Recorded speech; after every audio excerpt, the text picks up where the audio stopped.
Probably the only unexplained astronaut UFO case on record is the Skylab 3 case from September 20th, 1973. In this case, 3 astronauts, Alan Bean, Jack Lousma, and the first scientist in space, Dr. Owen K. Garriott of Stanford University, sighted a bright red, flashing object outside their spacecraft. They observed it for 10 minutes and took 4 color photographs. Dr. Garriott measured the delay between when Skylab 3 went into the Earth's shadow and when the UFO went into the shadow. This gave him a distance measurement which showed the object to be between 25 and 30 miles away and over 800 feet in diameter. Now that is extraordinary. No one has ever orbited an object over 1,000 feet in size in space. In fact, at that time in 1973, the Skylab itself was the largest object ever put in orbit. I've spoken with a number of astronauts, and if you remember what the original requirements were, they had to be the best of the best. They all had to be pilots, for one thing. And pilots are familiar with things in the atmosphere. They don't live very long if they're not. So yes, I'm very impressed with astronauts. Are they 100% perfect about everything? Of course not, but that isn't the question. Are they as dependable as anybody else? I'd say yes, more so than most. What makes this a great case is that you have the highest caliber of witnesses imaginable. You have photographic data, you have optical ranging data, and you have size data from a combination of all that. There's nothing like it in history. One of the hallmarks of a best evidence UFO case is one where there are multiple independent witnesses who all observe the same thing. On December 11, 1996, in 3 separate areas along the Klondike Highway in Canada's Yukon Territory, dozens of witnesses observed a massive UFO that has been estimated to have been almost a mile in length. The first sightings occurred at approximately 8:30 p.m. at Fox Lake, where 6 witnesses reported seeing a huge UFO moving slowly across the frozen lake. They described a smooth and solid object that did not make any noise. Less than half an hour later, in the village of Pelly Crossing, a 2-hour drive north of Fox Lake, other groups of witnesses observed the same UFO. Shortly thereafter, in the village of Carmax, 4 men in a truck and a family of 5 through their living room window also sighted the UFO. What did all of these witnesses see that cold December night in 1996? How could a UFO be so large? Did dozens of people in Canada's Yukon Territory see an extraterrestrial version of an aircraft carrier in December 1996? 10 years later, after thorough investigation, all that can really be said was that they saw a flying object that remains unidentified.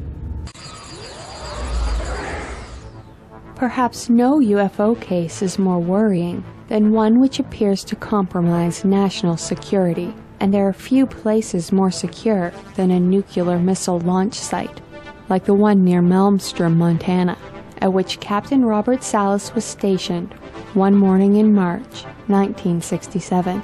Early in the morning, and I get a call from the topside flight security controller or guard, and he said that a few of the guards had been seeing some strange lights flying around in very strange ways, making very rapid movements, stopping, making very sharp turns. So I just kind of discounted it and basically hung up on him.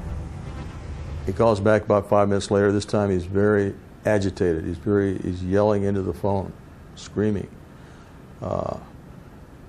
Sir, there's a large red glowing object that's hovering right outside the front gate. Lieutenant Salas ordered the guards to secure the perimeter, and he went to inform his commander.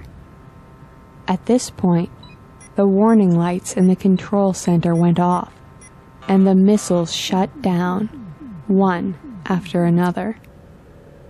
What made this event even stranger, if that's possible, was the fact that the exact same thing had happened 1 week earlier at Echo Flight, approximately 25 miles away. A lengthy investigation was conducted, but no positive cause for the shutdowns was ever found, despite extensive and concentrated effort. Over the years, it became more and more clear to me that what occurred was something that can't be explained as originating from Earth.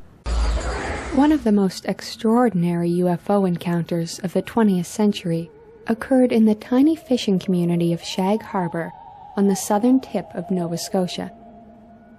On the evening of October 4th, 1967, several residents of the village noticed a rather strange grouping of 4 orange lights. A number of witnesses watched these lights flash in sequence for several minutes, and then suddenly and rapidly dive in a sharp 45-degree angle toward the water's surface. On hitting the water's surface, the lights did not immediately disappear, but seemed to float on the surface approximately 1/2 mile from the shore. Several reports to the Royal Canadian Mounted Police prompted 3 officers to investigate. Their reports indicate that they observed what the witnesses had: orange lights floating on the water. The officers, along with dozens of witnesses who had gathered on the shore, watched as the orange lights slowly changed to yellow, and the dome-shaped object appeared to move slowly across the surface of the water, leaving a yellowish foam in its wake. After about 5 minutes, the object submerged beneath the water. The military was called in to investigate. Years later, UFO researchers Don Ledger and Chris Stiles uncovered the fact that the object that dove into the waters off Shag Harbor had been tracked. It had actually traveled underwater for a distance of about 25 miles to a place called Government Point, where the United States maintained a technically advanced military base for tracking submarines. At this point, the United States Navy also became involved in the investigation. As the Navy waited, the detection equipment picked up another object entering the area underwater. It joined the first object on the ocean floor. For nearly a week, the Navy vessels held their position over the UFOs, until the UFOs began to move towards the Gulf of Maine. The objects distanced themselves from the ships that pursued them, and then broke to the surface and shot skyward, where they vanished within seconds.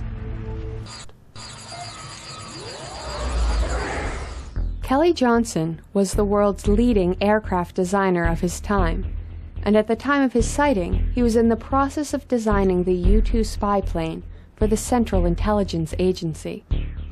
Johnson was on the ground with his wife in Agoura, California, when, unbeknownst to him, a crew of his top flight test engineers and his chief aerodynamicist were aboard a Lockheed WV-2 aircraft flying over Long Beach, and they saw the same object at the same time from a different angle. These different angles allowed researchers to triangulate the location of the object with precision.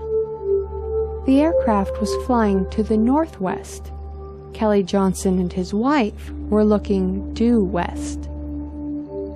For 6 to 7 minutes, these two groups of observers saw a 200-foot-long, black, flying wing-shaped object hovering motionless over Santa Barbara Channel off the south coast of California. This object was at an altitude of roughly 15,000 feet. The aircraft flew directly towards it to see if they could get closer and get a better view. Meanwhile, Johnson started to observe the object with his binoculars, and he was able to see the object take off at high speed out over the Pacific, while his crew also observed the same thing from their different location. The object accelerated at about 130 Gs to 90 miles altitude until it disappeared.